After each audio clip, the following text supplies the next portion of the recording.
kembali kepada tadi. Okey, kita akan tengok bahasa Arab. Jadi untuk kita faham bahasa Arab ni, ada secara amnya setiap perkataan bahasa Arab ni terpecah pada tiga. Yang pertama sekali, dia adalah isim. Yang kedua, dia adalah fi'il.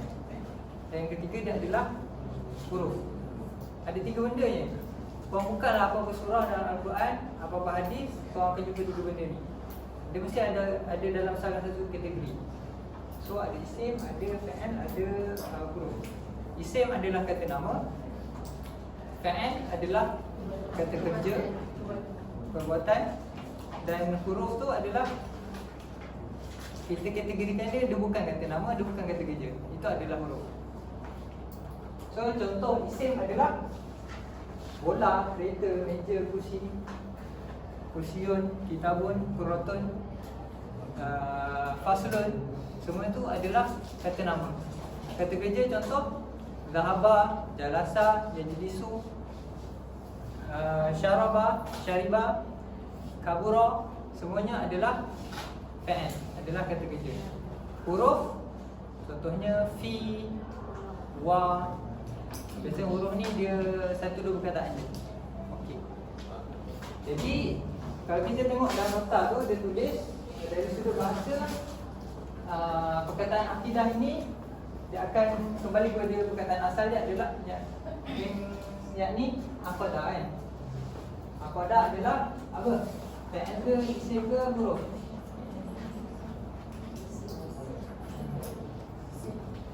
Aqadah.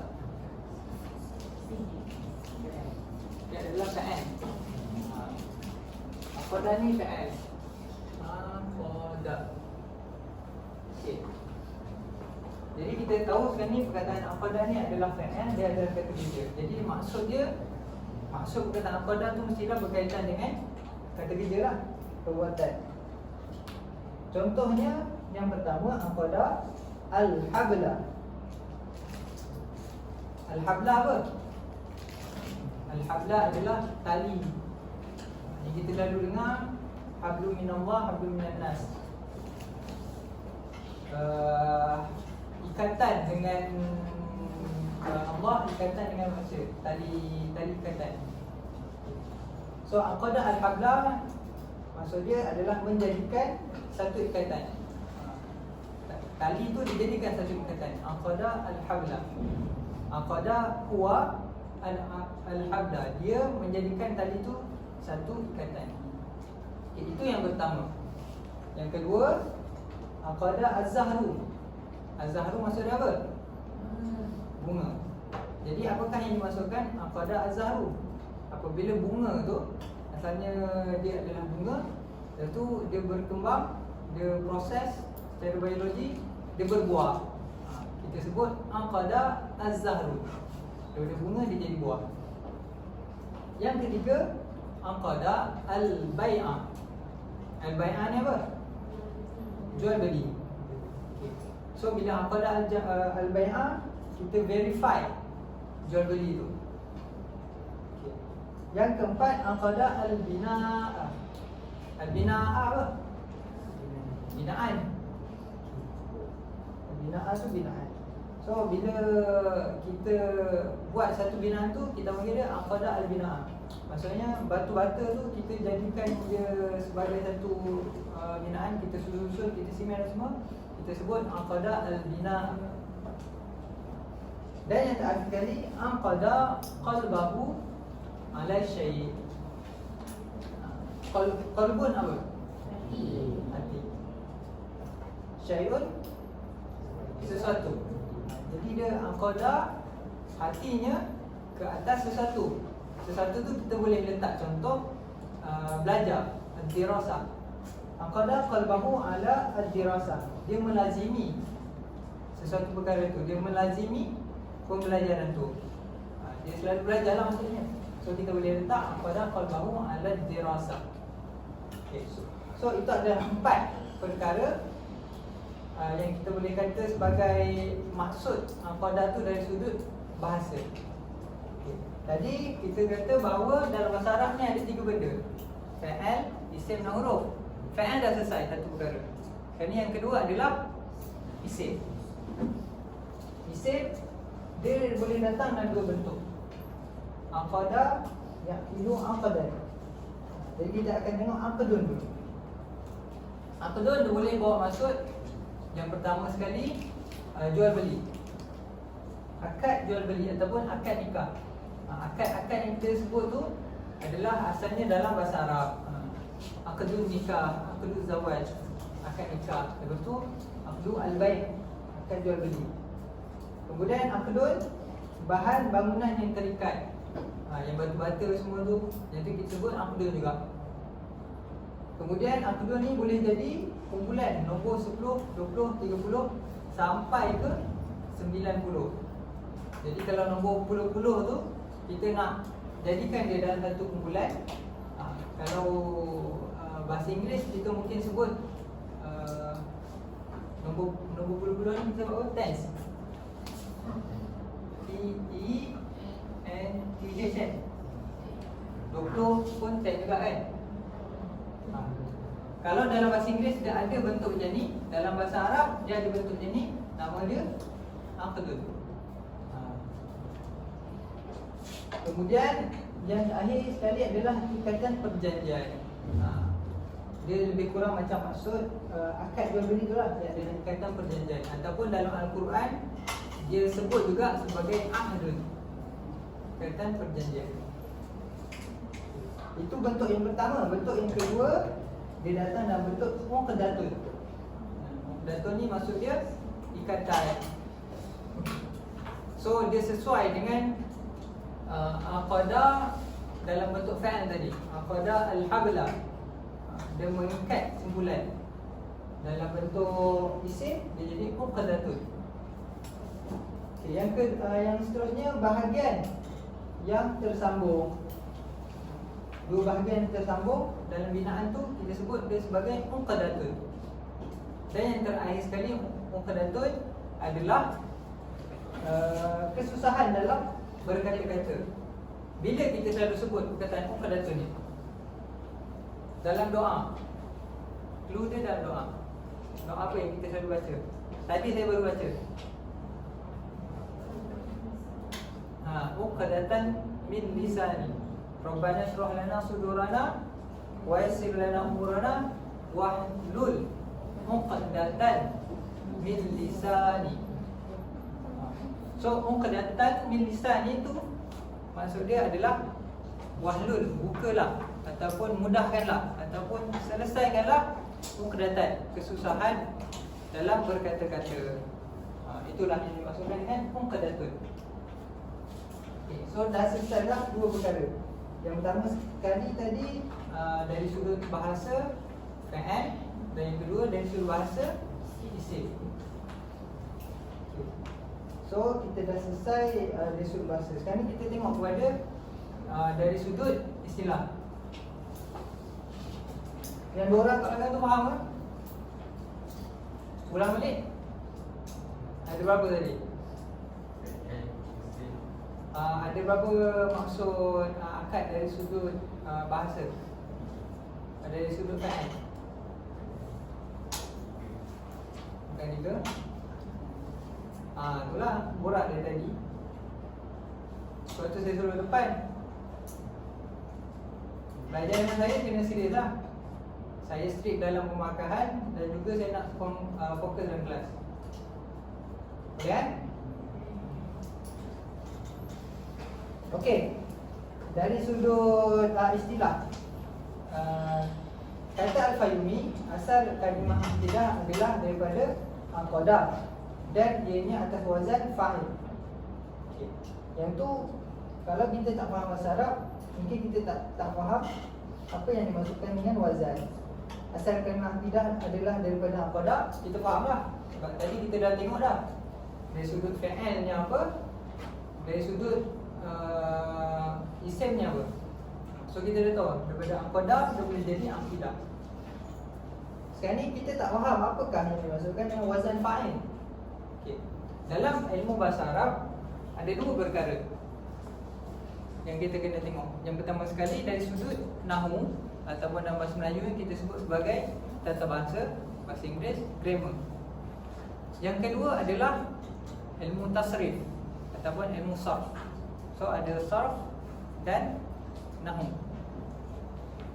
Ilmu sarf ni perbezaan dia dengan ilmu sarf dengan ilmu nahwu ni perbezaannya, kalau nahwu dari sudut hujung perkataan, huruf yang terakhir ni kita akan tengok. Sedangkan kalau sarf daripada aqada dia akan jadi yaqilu, dia akan jadi aqalan, lepas tu dia akan jadi aqilun, dia boleh jadi ma'qulun, boleh jadi ini betul dah. Okey. Dalam ilmu bahasa Arab, satu perkataan aqadah tu dia boleh berubah bentuk jadi sama macam ni. Itu yang kita panggil sebagai saraf ataupun tasrif. Benda-benda ni memang saya tak akan tanyalah dalam exam ataupun dalam quiz ke, saya tak akan tanya benda tu. Tapi secara asasnya korang kena dapatkan bayangan macam mana ayat-ayat dalam Al-Quran tu boleh terbentuk daripada satu perkataan. Yang ni kita nampak lebih kurang je macam mana dia boleh berubah benda tu. So daripada aqadah dia boleh jadi macam ni. Saya bagi satu contoh yang lain. Daripada perkataan kita tahu perkataan takbir. Lepas tu kalau kita nak check dalam kamus takbir, kita hanya akan dapat maksud takbir saja. Tapi kalau kita tahu saraf ni, kita akan tahu perkataan asal dia apa. Jadi takbir, perkataan asal dia adalah kabbara. Kabbara yukabbiru takbiran. Ingat kabbara yukabbiru takbiran. Kalau hammada, dia akan jadi hammada yuhammidu tahmidan. Kalau halala yuhallilu tahlilan. Itulah ilmu sarf. Kalau kita hafal, mudah je bahasa Arab. Sekarang ni setiap satu ni adalah wazan. Kalau aqadah, wazan dia fa'ala. Yaqilu, yaqilu. Aqdan, fa'lan. Aqilun, fa'ilun. Ini adalah wazan dia. Ini wazan, ini wazan. Jadi kalau kata Al-Fayumi tadi, perkataan aqidun atas wazan fa'ilun. Itu je yang nak sampaikan. Aqidah berasal daripada perkataan aqadah dan atas wazan fa'ilun. Itu yang dia nak terangkan sebenarnya. Okey, sekarang kita dah tahulah. Kemudian barulah kita tengok kepada maksud dia. Maksud dia apa? Aqidah tu, hukum yang tidak menerima syak padanya bagi orang yang berpegang dengannya. Jadi akidah ni adalah sesuatu yang dia melibatkan kepercayaan, yang mana kepercayaan tu hanyalah menerima keyakinan. Selain daripada yakin tak boleh, syak tak boleh, zon, sangka pun tak boleh. Dia nak yakin saja. Kalau seseorang tu tak yakin, dia tak dinamakan sebagai orang yang berakidah, sebab dia ada syak. Okey. Yang kedua, kata Dr. Usman Jumaah Dhamiriyah, akidah itu adalah i'tiqad yang pasti, berlaku secara realiti, tidak menerima syak dan rasa. So dia adalah sesuatu yang pasti, dia berkenaan dengan kebenaran yang pasti, bukan rasa-rasa je. Dan dia berlaku secara realiti. Dia bukan kita sebut sebagai dia bukan di masa depan nanti. Dia bukan perkara yang telah berlaku, dia adalah sekarang. Sekarang ni kita yakin. Orang Islam dia sentiasa yakin. Sekarang dia yakin, yang akan datang pun dia yakin. Dia tak boleh kata dia Islam Tapi dia yakin tentang Islam bila? Esok lah, tak boleh. Bila dia kata dia Islam, dia yakin sekarang ni, dia yakin bahawa Allah tu Tuhan. Kemudian dia tak menerima syak. Apa yang tidak mencapai pengetahuan tentang sesuatu perkara hingga ke tahap yakin yang pasti tidak dinamakan akidah. Macam kita sebut tadi lah, dia kena sampai tak yakin.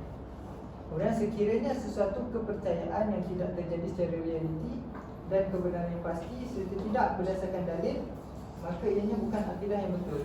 So syarat dia yang tadi tu, semua kita kena penuhi, barulah dinamakan akidah. Dan tambahan kat sini adalah dari sudut dalil, dia mengenai kebenaran. Kalau dah apa yang dipercayai itu bukan kebenaran, itu bukan Islam, itu bukan akidah Islam. Kalau yang dia percaya itu dia katakan kebenaran, di manakah buktinya? Tanpa bukti, akidah itu bukanlah akidah yang betul. Jadi adakah Quran yang akidah Islam Quran ni berdasarkan dalil? Apa buktinya? So hari inilah, mulai hari ini kita akan tengok apakah dalil yang menandakan bahawa Tuhan itu wujud, Rasul itu wujud, Al-Quran itu benar. Mulai dari sekarang ni kita akan pegang betul-betul fahaman akidah kita, supaya satu hari nanti akidah kita tidak dipersoalkan. Okay. Jadi nanti kita akan tengok dalil pula ada banyak jenis. Mungkin kita tak hafal Al-Quran, kita tak hafal hadis, tetapi ada juga dalil-dalil yang diterima oleh Islam. Tak semestinya dalil Al-Quran, tetapi Al-Quran tu wajiblah kita tahu. Qul huwallahu ahad, kita dah hafal dah. Itu antara dalil-dalil yang mengatakan bahawa Allah tu Esa. Okay. So kita dah tengok dah maksud akidah dari sudut bahasa, dari sudut istilah. Nanti korang buat nota, korang ringkaskan poin-poin yang penting untuk kena hafal dalam maksud dari sudut istilah. Sekarang ni kita tengok nama-nama lain ilmu akidah. Sebab bila kita sebut akidah, orang tak tahu apa benda tu akidah. Tapi bila kita sebut tauhid, dia kata faham tak? Sebenarnya itu adalah benda yang sama. Selain akidah dan tauhid, ada tak benda lain? Ada. Yang ni yang kita nak tengok. Yang pertama sekali, al-fiqhu al-akbar. Fiqhu, fiqah, yang kita faham fiqah lah. Al-akbar, besar. Jadi ada fiqhu yang asghar, yang kecil, ada fiqhu yang akbar. Yang mana fiqhu akbar ni adalah akidah. Sebab apa? Sebab dia adalah benda yang paling besar untuk kita faham dalam kita belajar agama ni. Okay. Yang kedua adalah tauhid. Daripada wazan apa? Tauhid.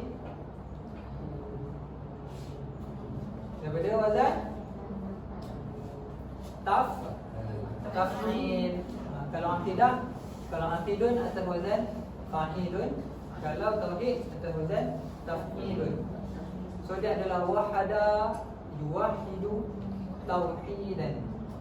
Okay, terus ingat. Kemudian usul din. Usul din dia terdiri daripada dua perkataan. Satu usul, satu ad-din. Usul tu adalah asal lah, ataupun perkara yang pokok. Ad-din, agama. So usul din adalah perkara pokok dalam agama. Yang ni bidang akidah. Kemudian ilmu kalam. Ilmu kalam ini merupakan sejenis ilmu yang ulama-ulama kita gunakan untuk defend agama Islam daripada serangan pemikiran orang-orang luar. Pada zaman Islam mula berkembang, dia bukan hanya berkembang di kawasan orang Arab, bahkan ke seluruh dunia. Dan waktu tu ilmu-ilmu lain pun berkembang. Contoh ilmu falsafah. Kemudian golongan Mu'tazilah pun ada waktu tu. Jadi orang-orang yang budaya-budaya luar ni, diorang banyak menggunakan logik akal untuk memahami kehidupan, untuk memahami perkara-perkara yang berkaitan dengan ketuhanan. Diorang boleh menggambarkan macam mana Tuhan diorang. Diorang boleh menganggap bahawa Nabi Isa itu sebagai Tuhan. Diorang guna logik akal. Okay. Lepas tu ulama-ulama Islam menggunakan ilmu yang sama, tetapi dengan berpandukan Al-Quran dan As-Sunnah. Itu yang kita namakan dengan ilmu kalam. Contohnya macam mana? Contohnya nanti kita akan belajar ilmu sifat 20. Jadi kita akan belajar apakah sifat Tuhan yang pertama sekali kita kena belajar, wujud. Okay, sebab apa wujud? Okay, sekarang ni kita tak akan bincang tentang dari sudut Al-Quran dan hadis. Sebab kita nak cakap dengan orang yang tak percaya Al-Quran dan hadis ni. Kita nak cakap dengan orang yang bukan Islam, orang tak percaya Al-Quran hadis. Jadi macam mana? Jadi kenapa kita kena percaya bahawa Tuhan tu wujud? Sebab kalau kita tanya ke orang ateis, percaya Tuhan tak? Orang ateis akan jawab apa? Tak percaya lah. Lepas tu kita tanya pula, apa sifat Tuhan? Adakah dia boleh jawab? Mesti tak boleh. Sebab dari awal lagi dia tak percaya bahawa Tuhan tu wujud. Lepas tu kita tanya lagi, percaya tak Rasul? Dia akan jawab tak juga. Sebab dari awal lagi dia tak percaya bahawa Tuhan tu wujud. Jadi pertama sekali kalau kita nak bincangkan tentang sifat Tuhan ke perkara-perkara yang berkaitan dengan Tuhan, kita mestilah mengisbatkan, kita mestilah yakin bahawa Tuhan tu wujud. Barulah kita boleh bincang tentang sifat-sifat Tuhan yang lain. Sebab itulah wujud tu adalah sifat yang pertama kita kena faham. Itu yang dimaksudkan ilmu kalam. Dia menggunakan akal fikiran untuk menetapkan akidah dengan berpandukan Al-Quran dan As-Sunnah tadi. Itu adalah ilmu kalam. Yang mana ilmu kalam ni dipelopori oleh orang-orang Mu'tazilah berdasarnya. Tetapi ada sekali golongan-golongan Asy'ariyah, golongan Ahli Sunnah wal Jamaah mula menggunakan untuk defend agama Islam itu sendiri. So dalam ilmu akidah ni kau akan banyak dengar kumpulan-kumpulan akidah ni lah. Dan kita dekat Malaysia ni, majoriti ni adalah golongan Ahli Sunnah wal Jamaah. Mazhab dia adalah mazhab Asy'ariyah. Ini adalah mazhab akidah. Syafi'i, mazhab fiqh. Aliran akidah ada banyak juga sebenarnya.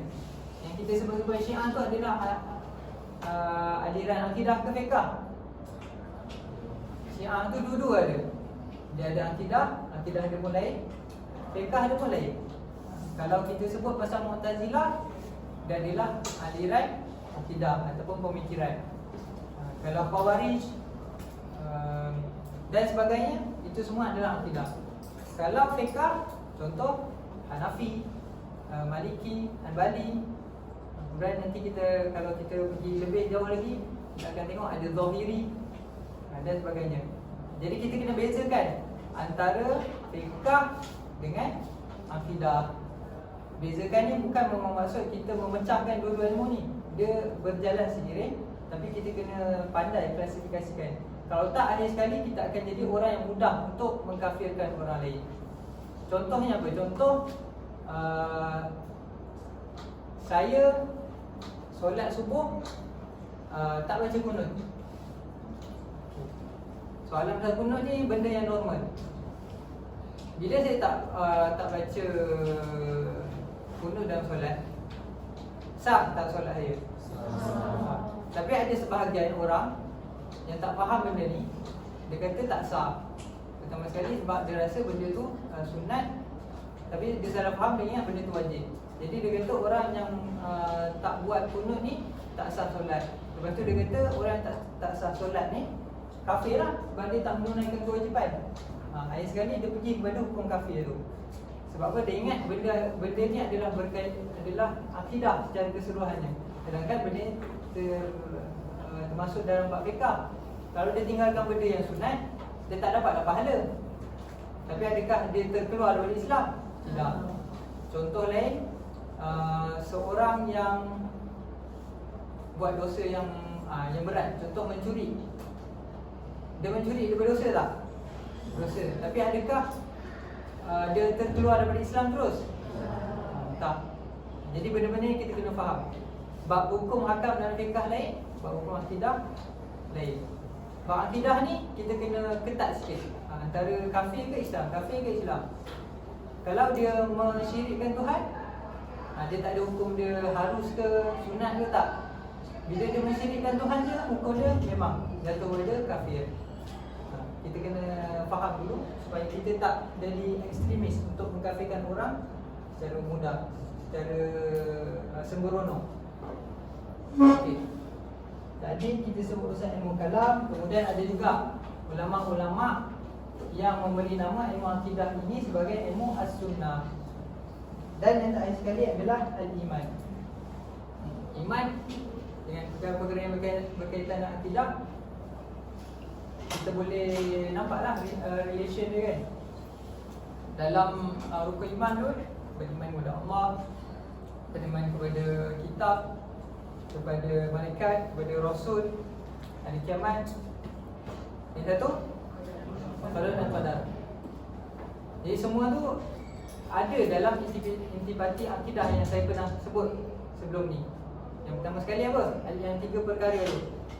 Ada, kita akan belajar tentang ketuhanan, uluhiyah. Yang kedua, nubuwah.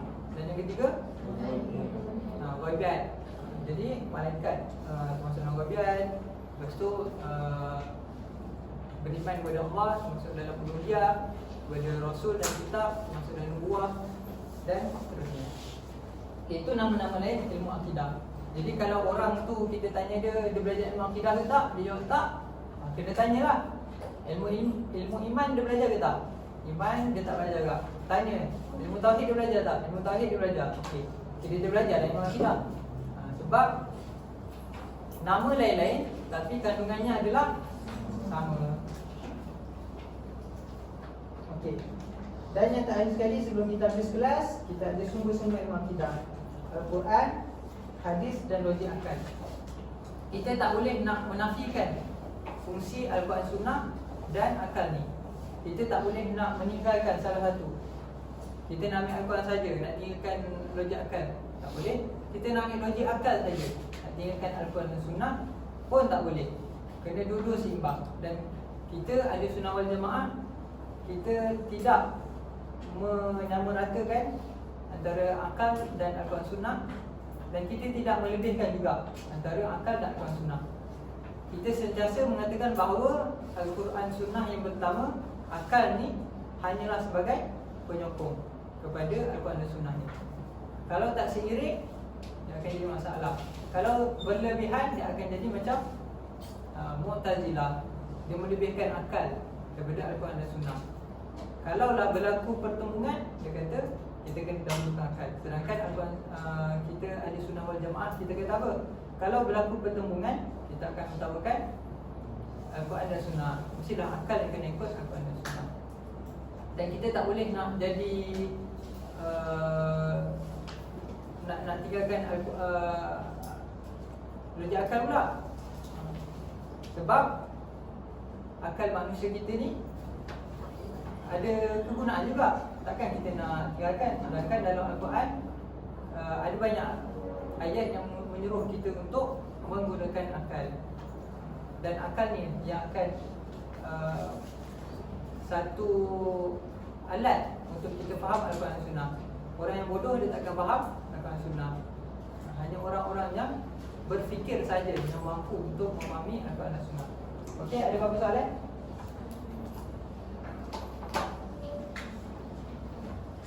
Okey, kalau tak ada apa-apa soalan, ya?